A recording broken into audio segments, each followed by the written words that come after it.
This person may seem untouchable, yet can effortlessly take down their opponent with grace and precision.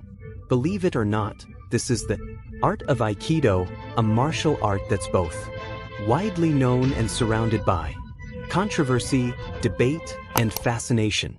From dojo floors to silver screens, Aikido captivates and divides opinions. Aikido is a Japanese martial art that doesn't focus on defeating the opponent through force or aggression, but rather on neutralizing attacks through circular movements, fluid motion, and energy redirection. Most techniques in Aikido are defensive in nature, avoiding hard punches or kicks like those seen in striking-based disciplines such as karate, taekwondo, or Muay Thai.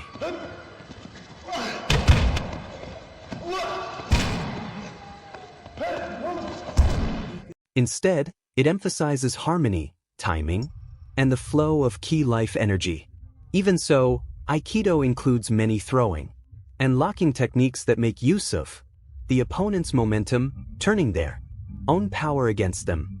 This makes it quite effective in a real fight, especially in self-defense scenarios where de-escalation and control are prioritized over destruction. Practitioners learn to blend, not clash. On the other hand, many still doubt the effectiveness of Aikido when applied in various combat sports such as MMA, UFC, or even street fights without rules.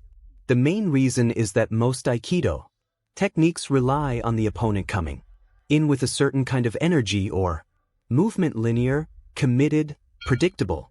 In MMA, however, opponents tend to counter those techniques with sprawls, counters, or overhooks to shut them down.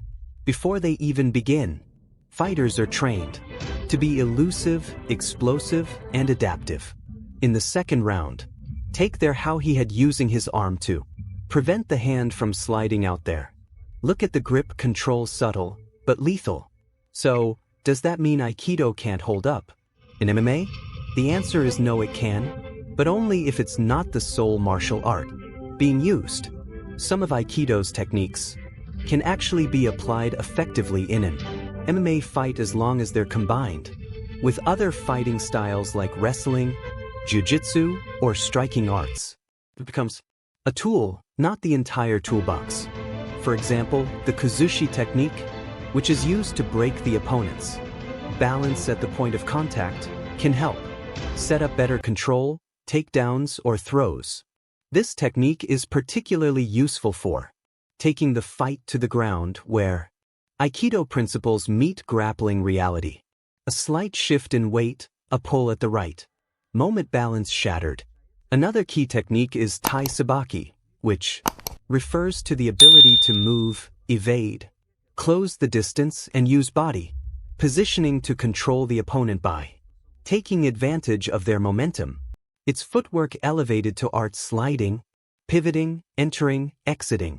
In a Gothic cage, Tai Sabaki can mean the difference between eating a knee or throwing your opponent over your hip. It doesn't stop there. Aikido also includes offensive techniques known as atami. These are strikes or blows used as part of self-defense, often to distract, weaken, or create openings before executing a throw or lock. Quick palm to the face, a finger jab to the throat. Not to destroy, but to disrupt. These are the hidden edges in Aikido's soft exterior. And finally, there's the irimi technique, which also has potential for use in MMA, though it would still need to be adapted to fit the rules of the sport and the pace of modern fighting. This technique involves stepping directly into the opponent's attack to blend with their movement, absorb their energy, and take control of their momentum. It's bold, it's dangerous, it's beautiful. When it works, Aikido practitioners need to cross-train in other martial arts to make it viable in MMA. Isolation breeds weakness, integration builds champions. A good example is MMA fighter Lyoto Machida, who blends karate with elements of Aikido in his fighting style, creating a unique, elusive, and highly effective approach in first half dozen opponents. During a fight, Machida was also reported to have used the Kuzushi technique, capitalizing on his opponent's forward pressure to launch a counterattack with devastating precision.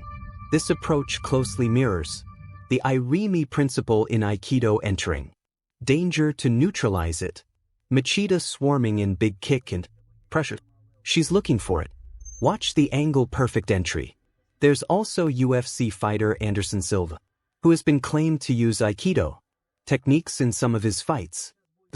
Claim comes from none other than Silva's own Aikido instructor, Steven Seagal, a 7th Dan black belt and action star. Seagal trained Silva in wrist locks, throws, and timing elements that showed up in Silva's legendary front kicks. And so, do you now believe that Aikido can be used in MMA fights, or do you still have your doubts? Is it a relic of tradition or a hidden weapon in modern combat? Does blending make it stronger or dilute its essence? Let us know what you think in the comments below. Drop your favorite Aikido and MMA moment. Debate, discuss, train, and above all, keep moving.